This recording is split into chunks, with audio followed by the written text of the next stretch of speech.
Assalamualaikum. We are from Group 7 and we would like to explain about our project with title Video Game AI that explore the use of FSM in enhancing Angrybird's game by developing the FA that helps create more structured, dynamic and engaging game experience. My name is Hanis, Raihan, and I will explain the first case study. So this flowchart outlines the gameplay logic of launching birds to eliminate pigs. It starts by checking if there are remaining birds. If yes, a bird is launched. The flow determines if the bird successfully hits a pig. If not, it loops back to the next bird. If it does hit, it checks if all pigs are collapsed. If all pigs are eliminated, the level is complete. But if not, it continues until no pigs or birds remain, at which point the game ends. So next is DFA for case study 1, when a player launches a bird at a pig.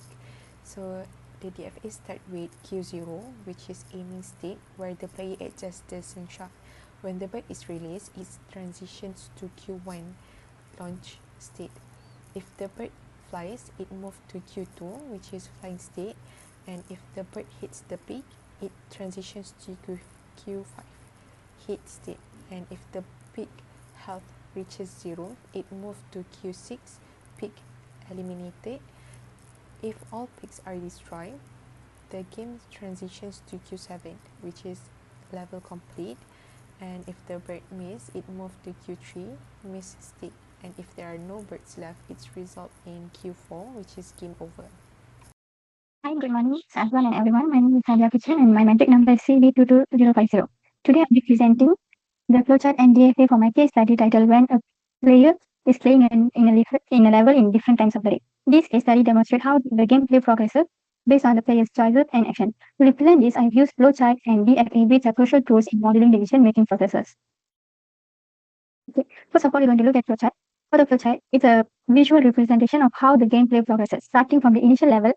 So you can see here I stated start level and ending with either successfully progressing to the next level or reaching the game over state, which is here on Q12. Here's how the flowchart works. The process begins at the start level state, which is here. And then the first decision point is whether the player selects the time of the day to play. It's morning, afternoon, or night. Depending on this choice, the game transitions into specific modes such as morning mode, afternoon mode, and night mode, which is Q1, Q2, and Q3. After selecting the mode, the game evaluates the character behavior and adjusts the environment accordingly. Once the environment is set up, the player initiates tasks which lead to either success or failure, which you can see at Q6 and Q5.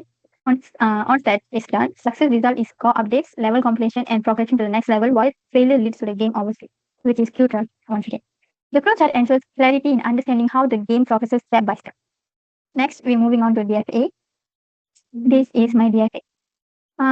DFA is a logic where it's used mathematical model used to represent fine state and their transition based on specific input. It ensures that the gameplay follows structure and the deterministic flow. For the DFA, it starts with QO, which is start level.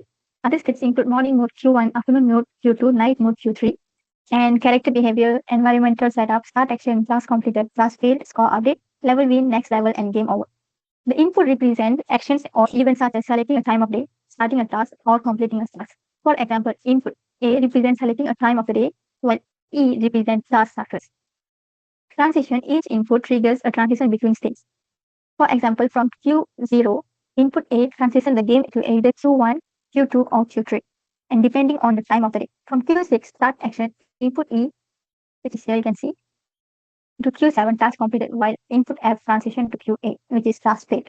The game ends in one of the two final states, Q11, next level, or Q12. Hello, Assalamualaikum. My name is WASIQAH, and I will be presenting for when the player is given a set of power-ups to use during the game. So in this flowchart, there is the start. The player select power-up to the play active power-up. So if the player success, it will continue the game, or not, it will continue the game without power-ups.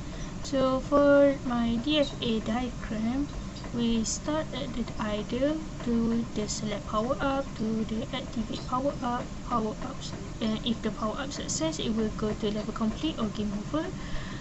If they fail to complete the level, or if the power-up fails, after activation, they will continue without the power up, and the players will either be level complete or game over. So this is the DFA details. You see the Q0 to Q7 and the finite set of the input symbols of DFA. Is also where so this is the state of the module. Thank you. Hi, Assalamualaikum. My name is IZZATUL SOFEAH binti ABDUL. I do the case study 3, which is when a player is playing at a selected level with different season. This is my flowchart. For my flowchart, we have a start, select level, choose season, which is fall, winter, and spring, and then we can adjust peak behavior, adjust game structure. If we choose